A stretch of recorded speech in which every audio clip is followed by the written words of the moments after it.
Kashi theo nghĩa đen là tỏa sáng, hay cụ thể hơn là một ngọn tháp ánh sáng. Vì vậy, chùm sáng này là biểu tượng của Kashi bởi vì nó là một cỗ máy. Nó là một đan cha được tạo ra. Nó là một nỗ lực kiến tạo vũ trụ để mang vũ trụ đến với bạn. Kashi là một nỗ lực để mang lại sự hợp nhất cho tiểu vũ trụ và đại vũ trụ, cho cái hữu hạn và cái vô hạn, cho các biểu hiện vật chất và chiều không gian vô hạn của sự tồn tại. Mukti có nghĩa là giải thoát. Vì vậy, giải thoát về cơ bản có nghĩa là thoát khỏi chính bạn, bởi vì bạn là mối phiền toái duy nhất trong cuộc đời mình.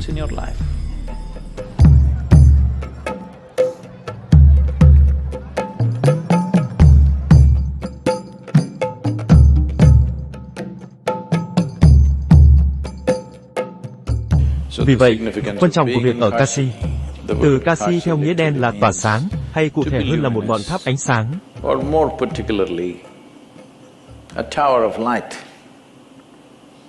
Bạn biết câu chuyện về cách Shiva đã sắp đặt.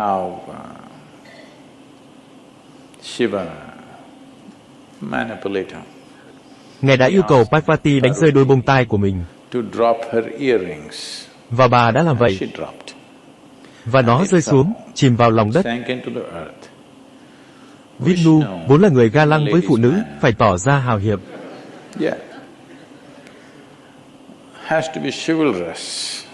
Shiva là như vậy. Vishnu Ngài phải thể hiện sự hào hiệp của mình. Vì vậy, Ngài đã đi nhặt đôi bông tai. Chà, khi Ngài đào ngày càng sâu hơn, vì công việc nặng nhọc này và Ngài bắt đầu đổ mồ hôi rất nhiều. Nó đã tụ lại thành một hồ nước. Nơi đá trở thành Manikarnika. Manikarnika thực ra là một hồ nước hay một pool. Trên bờ hồ, người ta cũng thực hiện việc hỏa táng. Vì vậy, hồ nước này đã hợp nhất với dòng sông. Người ta nói rằng khi hồ Manikarnika được hình thành, không có sông Ganga. Sông Ganga đến sau, khi bà đến, pool đã hợp nhất với sông Ganga. Khi họ nhìn lên, Shiva trông giống như một ngọn tháp ánh sáng. Chúng ta phải hiểu điều này. Bạn đã bao giờ chiếu một ngọn đuốc mạnh lên trời chưa? Bạn đã thử nó ít nhất vào ban đêm, và bạn thấy một tháp ánh sáng vút lên nếu thứ đó đủ mạnh. Bạn không biết nó kết thúc ở đâu. Không ai thực sự biết nó thực sự kết thúc ở đâu. Nó trông như thể kéo dài mãi mãi. Vì vậy, chùm sáng này cứ thế đi, và không bị cản lại bởi bất cứ thứ gì. Vì vậy, chùm sáng này là biểu tượng của Kashi. Vì nó là một cỗ máy, là một đan cha được tạo ra. Đó là một nỗ lực kiến tạo vũ trụ để mang vũ trụ đến với bạn. Bởi vì may mắn thay, mọi phần nhỏ của vũ trụ này, từ một nguyên tử đến một amip, một động vật đơn bào, đến mọi thứ khác trong vũ trụ và cả đại vũ trụ, về cơ bản đều được tạo ra theo cùng một thiết kế. Kashi là một nỗ lực để mang lại sự hợp nhất cho tiểu vũ trụ và đại vũ trụ, cho cái hữu hạn và cái vô hạn, cho các biểu hiện vật chất và chiều không gian vô hạn của sự tồn tại. Không phải là chúng ta phải mang lại sự hợp nhất, nó đã có sẵn trong bạn. We have to reorient ourselves from our survival mode to transcend our survival mode and look at the existence. For this we needed tools. If you perceive the nature of the cosmos, suddenly the way you operate, the way you relate to the existence in which you live is totally different. Do you have to be in Kashi to do this? No, not necessarily. But see, you can achieve health anywhere. But a lot of people go to the hospital when they are ill, Because it's a common place where certain tools and facilities and medicines and expertise is available in one place. So Kashi is that kind of place where there was a whole system, there was knowledge, there was mechanisms for that, there are methods for that, variety of capabilities, everything, every kind of specialist lived here at one time. The most important thing in human life is to know the limitations of your body. Yesterday you were born, tomorrow you will be buried, only today is there to live. This is the nature of the existence. And before death becomes today, life needs to blossom. So every possible mechanism that we could use, we set it up across the country.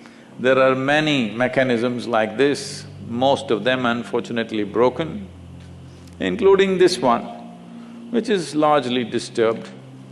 But the energetic part of it is still, if not absolutely, pretty alive.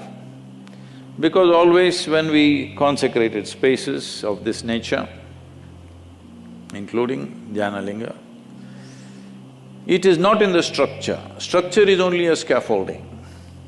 Kashi is generally said, by legend, it is said that it is on top of Shiva's Trishul, it is not on the ground.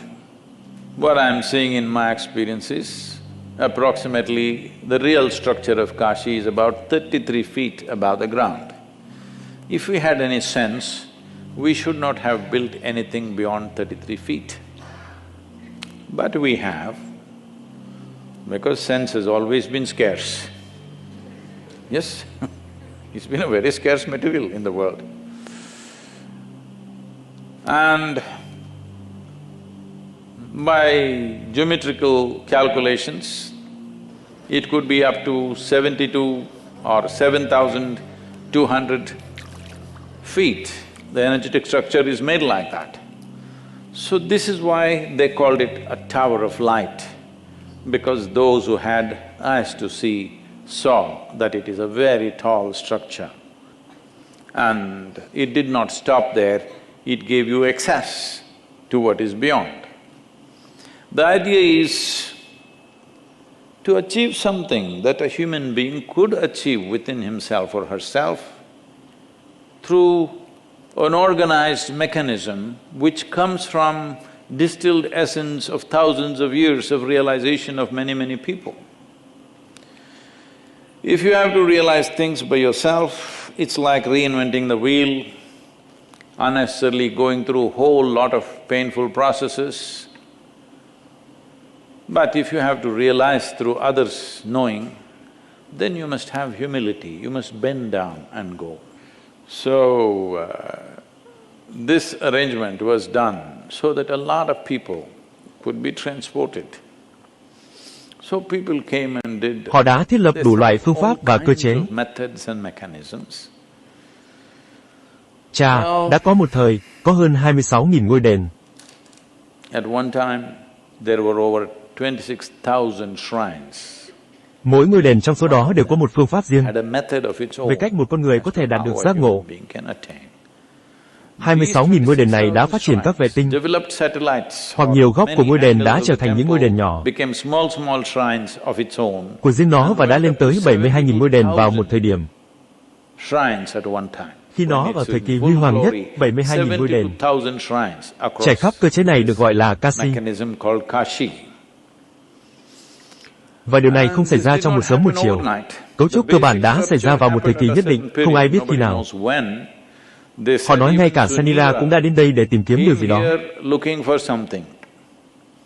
Sanira được cho là có niên đại khoảng 40.000 năm trước.